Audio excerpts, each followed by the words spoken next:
اهتز فندق السريجي بالمملكة العربية السعودية اليوم الاثنين 20 فبراير الجاري على وقع جريمة شنعاء بطلها وضحاياها ينحدرون من ولاية قسنطينة في الشرق الجزائري.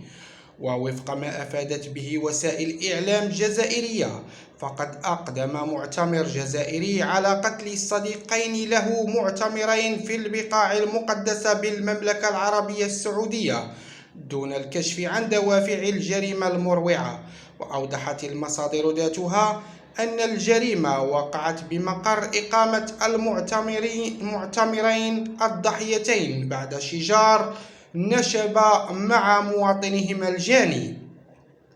وأشارت المصادر نفسها إلى أن المعتمر الجاني تم إيقافه من قبل الأمن السعودي داخل الحرم في وقت امتنع ديوان الحج والعمرة بالمملكة عن التعليق على الخبر.